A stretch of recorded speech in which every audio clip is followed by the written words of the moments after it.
Hi, and welcome back to Poltergeist Board Games. Today we are going to be taking a look at Bloody Lane, a solitaire war game by Vince Cooper. This is a game book game.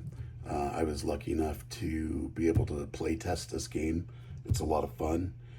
Now it's in book form, so it's nice to see something, that I helped out with come to fruition. But if you haven't played any of Vince's games, he does a great job, and he's got two games on the horizon. They're coming out: Field Commander Lee and Valiant Defense game Guadalcanal, and those are should be on the horizon really soon. So looking forward to both of those games. And anything he puts out is great. So I'll read the back cover. So Bloody Lane is a solitaire war game. The player controls the defending Confederate soldiers holding Bloody Lane in the Battle of Antietam, while the advancing Federals are controlled by an AI bot detailed in these rules. The player rolls 6-sided dice to determine the results of chosen actions, which affect the situation on the battle sheet. The graphic representation of the area which the defense of Bloody Lane took place. As a Union assault intensifies, the player will have to make increasingly tough decisions to ensure victory. All right, so we open it up. We have your table of contents. He has a recommended preparation, so copy the battle sheet and increase its size to 11 by 17. Okay. Copy the counter sheet and also increase its size to 11 by 17. Cut and preferably mount the counters and tokens to thick card or wood chips. I use Scrabble tokens, those work well. Use a soft pencil to record details on the player sheet directly, but ideally make a direct copy for your use.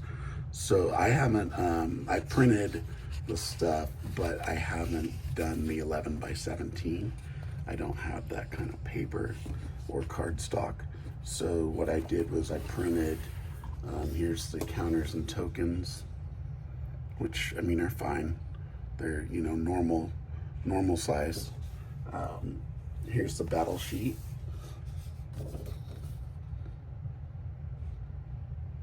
So basically they're going to be coming down here, and you're defending up in here.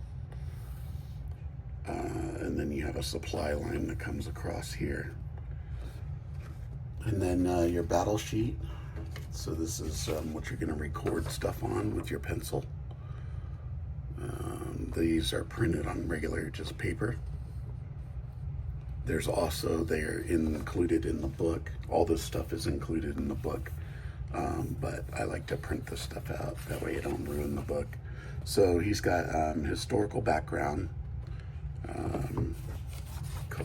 There's about 2¼ pages of that.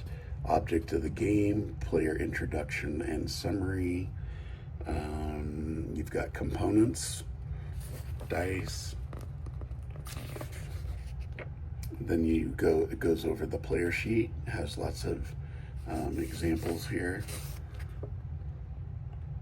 Sequence of play.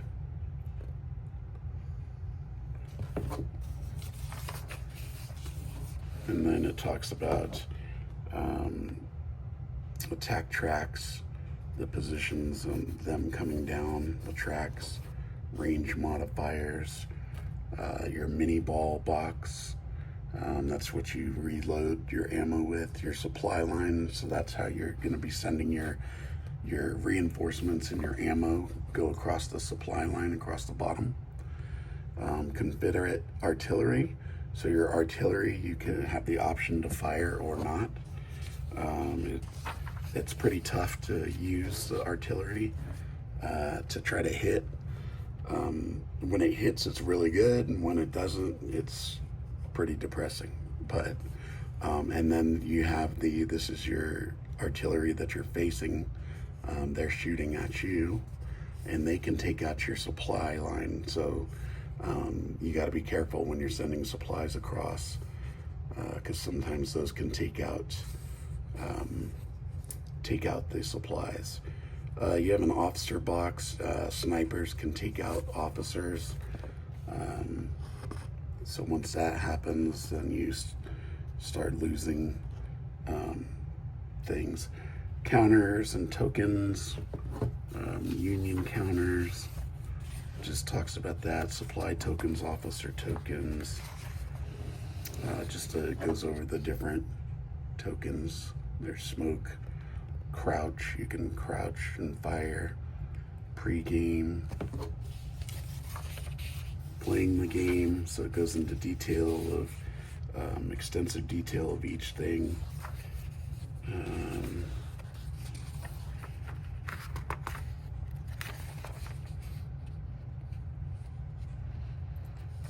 Here it talks about the battery fire,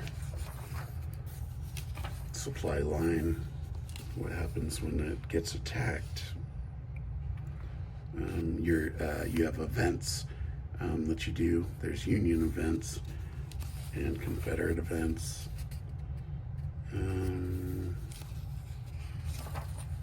Here's an example of you writing in the battle sheet.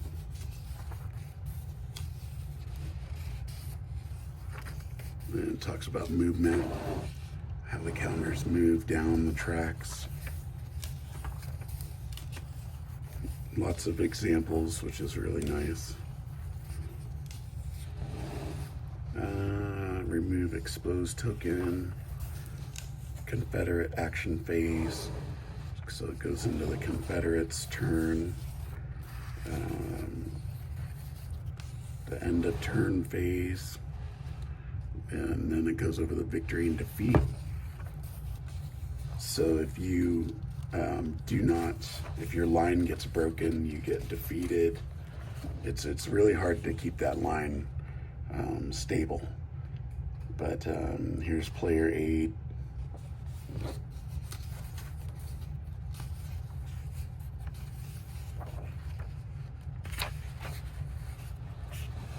A couple of historical pictures of Lee and McClellan. And then you get into this is the battle sheet, or the board there. And then the counters. And then you start to get to the battle sheets. Now there's 1, 2, 3, 4, 5, 6, 7, 8 different battle sheets. I mean, it goes from, beginner all the way up to elite plus. So there's a lot to do. And these games take about 45 minutes to play. So, it's a lengthy time, and not every game's going to be the same. You're going to get different, die rolls, obviously. You're going to get different actions that are going to happen, different events and things. So, and then there's battle cards that are optional that you can use. And here's the battle cards. And you can print these out too. I'm gonna drop the link to Board Game Geek for this. It will be out, or I'll drop the link to Board Game Geek because it has all of the files that you can print this stuff off. That makes it easy. You can also join his Facebook group for this game, and I'll drop the link in the description for that as well. So that is all we have. Here's a list of his games. So he's got Field Commander Robert E. Lee by DVG. He's got Valiant Defense Guadalcanal, The Battle for Henderson Field, Merville Battery, T-34 Leader, and Epic Battles World War II Kursk. So that's what he's working on. And thank you so much for watching. Don't forget to like and subscribe.